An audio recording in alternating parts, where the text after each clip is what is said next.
रायबरेली से राहुल गांधी की बढ़त की इस वक्त खबर आ रही है।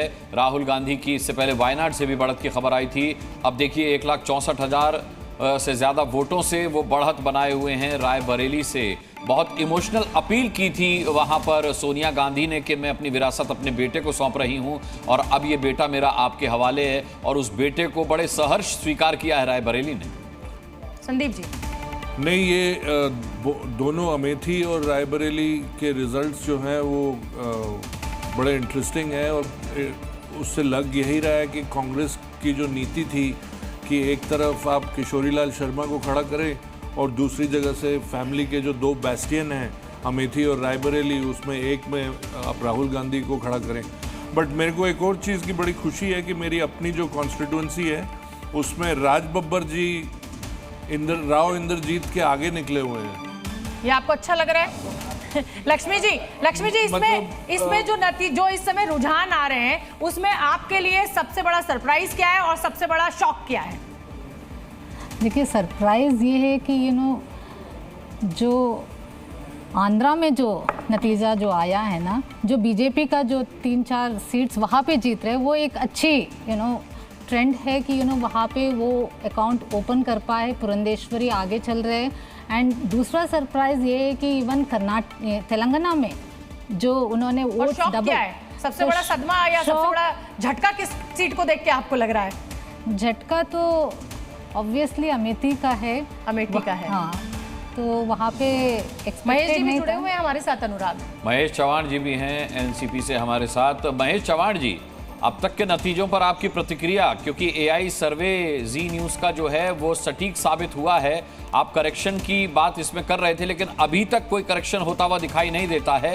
हाँ, आपकी तरफ 233 सीटें जरूर गई हैं, लेकिन एनडीए के लिए फिलहाल कोई करेक्शन नहीं है। 295 से 90 हुआ है।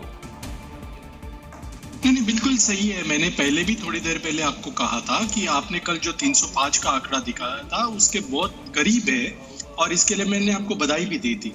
मैं ये बोल रहा था कि हमारा अनुमान ऐसा है कि वो 272 के नीचे जाए और हमारी सीटें बढ़े, लेकिन वो हमारा अनुमान था, वो नहीं हो रहा है ऐसे अभी तो दिख रहा है। अभी फिलहाल ये रिजल्ट्स नहीं है, ये तो रुझान है, लेकिन फिर भी ये आंकड़े यहाँ पर सेटल हुए देखते हैं।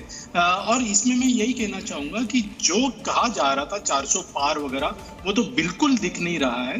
तो लोगों को भी पता चला है कि सिर्फ धर्म के आधार पर या सिर्फ मतलब जो कर नहीं सकते ऐसे आश्वासन लोगों को देकर वो जीत नहीं सकते। ठीक है महेश जी, आएंगे आपके पास। और कलोल जी, आपका मैं रुख करना चाहूंगी। अमेठी सीट का यहाँ पर जिक्र हो रहा है, और अमेठी सीट के लिए मैं इसलिए ये कहना चाहती हूँ कि भाई कांग्रेस ने अपनी पूरी ताकत झोंक दी स्मृति ईरानी को हराने के लिए। डीके शिव कुमार वहां पर पहुंच गए, अशोक गहलोत वहां पर पहुंच गए, और क्या लग रहा है कि यही पे कर गया है? कलोल जी से पहले राम और चंदन का रुख करेंगे, क्योंकि महाराष्ट्र के रुझानों में बड़ा उलटफेर यहाँ पर देखने को मिल रहा है। बिल्कुल, उद्धव की शिवसेना 9 सीटों पर इस वक्त आगे है। उद्धव की शिवसेना 9 सीटों पर आगे, बीजेपी 12 सीट पर इस वक्त आगे चल रही है। महाराष्ट्र से ये बड़ा अपडेट और बड़ा उलटफेर। शिवसेना 7 सीट पर इस वक्त आगे चल रही है। ये शिवसेना शिंदे की हम बात कर रहे हैं। शिवसेना शिंदे 7 सीट पर इस वक्त आगे चल रही है। एनसीपी शरद पवार 7 सीट पर इस वक्त आगे चल रही है। और इसको आप अगर जोड़ेंगे, एनसीपी अजित गुट को केवल 1 सीट मिलती हुई नजर आ रही है। केवल 1 सीट पर अजित पवार, एनसीपी गुट 1 सीट। और इस वक्त एक और बड़ा अपडेट मिल रहा है, एक और बड़ी जानकारी। राहुल गांधी दोनों सीटों पर बड़े अंतर से आगे चल रहे हैं। यह जानकारी इस वक्त की, यानी कि वायनाड और रायबरेली। राहुल 1,70,000 वोट से आगे हो गए हैं रायबरेली सीट पर, 1,70,000 का अंतर। और राहुल 2,38,000 वोट से आगे हैं वायनाड में, यानी दोनों ही सीटों पर 2 लाख के ऊपर यह अंतर हो सकता है, क्योंकि 2,38,000 से वायनाड में और 1,70,000 से रायबरेली में।